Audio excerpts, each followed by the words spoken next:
Bertemu lagi dengan saya Pak Barinsan, guru fisika. Pada saat ini kita akan membahas beberapa soal fisika SIMAK UI tahun 2018.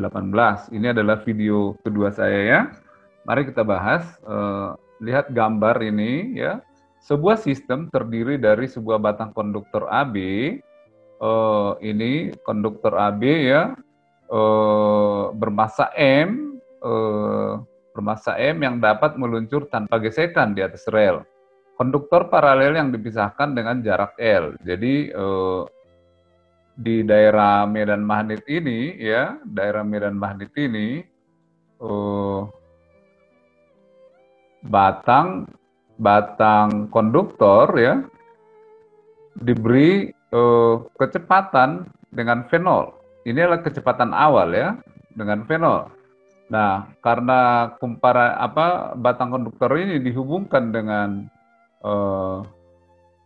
sebuah hambatan, ya, maka di sini ada arus listrik. Oke. Nah, energi kinetik akibat kecepatan ini nanti akan berubah menjadi energi listrik. Oke. Nah, loop berada di dalam medan magnet seragam B ya, seragam B ini kita buat menuju ke dalam ya, dengan arah tegak lurus bidang loop masuk bidang gambar. Pada saat T sama dengan 0, batang AB mulai bergerak ke kanan dengan kecepatan V0. Kalor yang dihasilkan oleh hambatan R adalah berapa? Oke, dari soal ini kita dapat bahwa kecepatan konduktor ini tidak disebut konstan. Berarti ketika diberi kecepatan awal, ya, atau energi kinetik, maka karena ini memotong flux magnet, dia akan melawan gaya Lorentz, ya, melawan gaya Lorentz. Oke, ini gaya Lorentz, sehingga batang konduktor ini akan diperlambat dan akhirnya pada suatu saat akan berhenti. Jadi VT-nya sama dengan 0. Sehingga energi kinetik ini berubah menjadi energi listrik. Oke? Energi listrik kita tahu rumusnya adalah GGL kali I kali T ya. Sebenarnya ini nggak terlalu penting, hanya untuk mengingatkan aja. I ini adalah GGL per R. Jadi GGL kuadrat per R kali T. Ya, sedangkan GGL itu adalah B, kuat medan magnet, panjang kawat, kali kecepatan ya, kecepatan per R, jadi ini di kuadrat kali T. Oke? Karena diperlambat, tentu makin lama kecepatan ini makin kecil. Itu GGL ya. Maaf, ini bukan GGL, ini adalah energi ya, energi listrik, oke? Sedangkan energi kinetik adalah energi kinetik awal itu sama dengan setengah M V0 kuadrat. V0 kuadrat. Sedangkan energi kinetik akhir,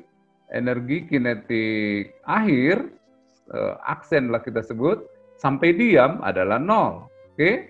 Sehingga energi listrik energi yang ada pada R itu sama dengan energi kinetik awal ya dikurangi energi kinetik akhir, yaitu setengah M V0 kuadrat dikurangi 0. Jadi hasilnya adalah setengah M V0 kuadrat. Oke, jawabannya adalah D.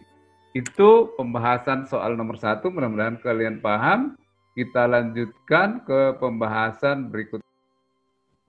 Ya, soal yang kedua, sebuah proyektor menggunakan cermin cekung ya untuk menampilkan gambar di layar. Oke, cermin cekung kita tahu rumusnya 1/F sama dengan 1/S tambah 1/S aksen. Ini adalah fokus, ini jarak benda, sedangkan ini adalah jarak bayangan, S aksen ini ya. Layar diletakkan 3 meter dari cermin. Layar itu tempatnya bayangan, berarti S aksen sama dengan 3 meter. Oke. Nah, Karena bayangan bisa ditangkap layar, maka sifatnya adalah sejati. Oke ya, jadi positif ya, positif. Oke. Dari sebuah benda yang panjangnya, jadi kita sebutlah tinggi benda itu adalah 5 mm ya. Diletakkan 10 cm di depan cermin, berarti S-nya adalah 10 cm ya. Perhatikan satuan-satuannya.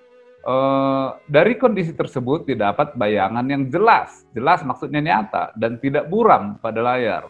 Dengan tinggi bayangan, jadi berapa tinggi bayangannya? Oke. Ini adalah rumus jarak dan tinggi bayangan ya. Sedangkan perbesaran adalah harga mutlak dari tinggi bayangan per tinggi benda ya. Dan itu sama dengan harga mutlak dari jarak bayangan per jarak benda. Oke? Ya. Sehingga kita bisa mendapatkan bahwa H aksen ya, H aksen per tinggi benda 5 mili ya, 5 mili sama dengan jarak bayangan itu adalah 3 meter per jarak bendanya adalah 10 cm. 10 cm itu adalah 0,1 meter ya, kita ubah satuannya 0,1 30 3 per 0,1 itu 30 ya. 30 adalah H aksen per 5 mm. Oke. Jadi berapa tinggi bayangannya ditangkap oleh layar adalah 5 kali 30. Jadi 150 mm. Oke, itu penyelesaian soal nomor 2. Jawabannya adalah soal yang kedua maksud saya. Kita akan lanjutkan ke soal yang ketiga.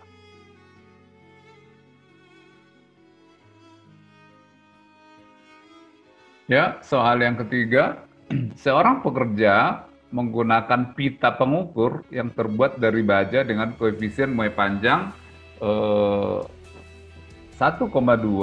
kali 10 pangkat min 5. Jadi koefisien muai panjangnya adalah 1,2 kali 10 pangkat min 5. Oke, Kelvin pangkat min 1. Pita tersebut memiliki panjang awal L0 sama dengan 50 meter pada suhu, sebutlah ini T1, 20 derajat Celcius. Oke. Pada siang hari dengan temperatur 37, sebutlah ini T2, 35,7 derajat Celcius, pekerja membaca pengukuran sebesar L-nya sama dengan 35,94 meter ya. Nah, ini bukan L2 maksudnya, tapi dia mengukur sepanjang ini. Oke ya? Dia mengukur sepanjang ini. Nah, panjang yang terukur sesungguhnya berapa gitu. Jadi kita bisa buat persamaan begini. L ini adalah panjang yang sesungguhnya, ya, panjang yang sesungguhnya. Sedangkan 50 meter ini adalah panjang alat ukurnya. Oke ya, panjang alat ukurnya. Ini panjang sesungguhnya yang diukur. Oke. Sama dengan ya yang terukur adalah L aksen. Jadi ini karena makin panas dia bertambah panjang. Sedangkan L aksennya alat ukur ini adalah 50 tambah ya tambah 50 delta L ya, tambah delta L dari L0 ya, tambah delta L dari L0.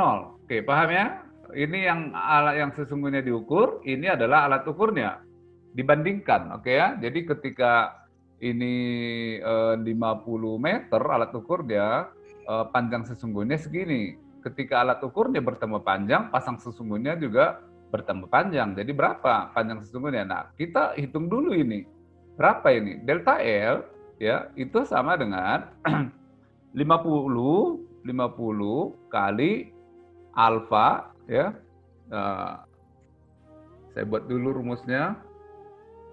Delta L sama dengan L0 alfa delta T. Oke Oke, jadi ini sama dengan 50 kali 1,2 kali 10 pangkat min 5 ya.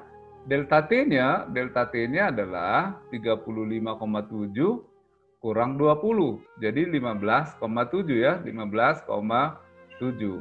Oke, nah ini agak sedikit repot menghitungnya memang. Ini 50 kali 1,2 adalah 60 ya. 60 kali 15,7 kali 10 pangkat min 5. Oke, ini tidak susah menghitungnya. 60 630 tambah 42. Oke ya, jadi 900 ini apa namanya 60 kali 10 600, 60 kali 5 300 jadi 900, jadi 942 kali 10 pangkat min 5 ya, atau 0,00942. Oke, segitu ya. Nah, sekarang logikanya begini. L ini adalah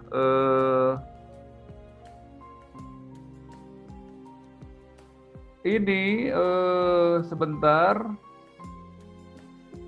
Pada siang hari temperatur 35 sekian, pekerja mengukur ini ya. Jadi L per 50 ya, itu sama dengan 35,794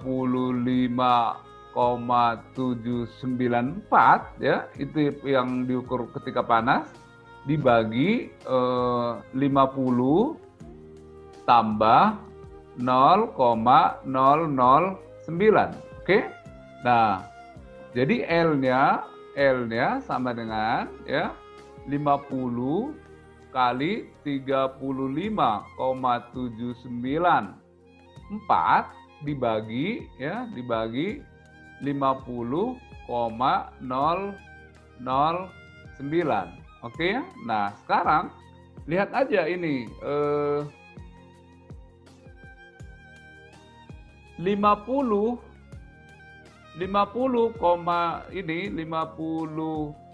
bagi 50,009 ini itu hampir sama dengan 1 ya, hampir sama dengan 1.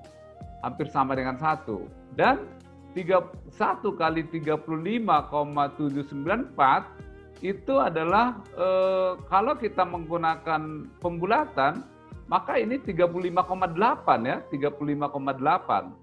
Sehingga 1 dikali 35,8, ini ada 3 di belakang koma ya, 3 di belakang koma, sedangkan ini 1, jadi sudah pasti angkanya adalah 35,8 meter. Oke, inilah jawabannya 35,8. Oke, sekian pembahasan kita 3 soal fisika SIMAK UI pada saat ini. Semoga bermanfaat. Wassalamualaikum warahmatullahi wabarakatuh.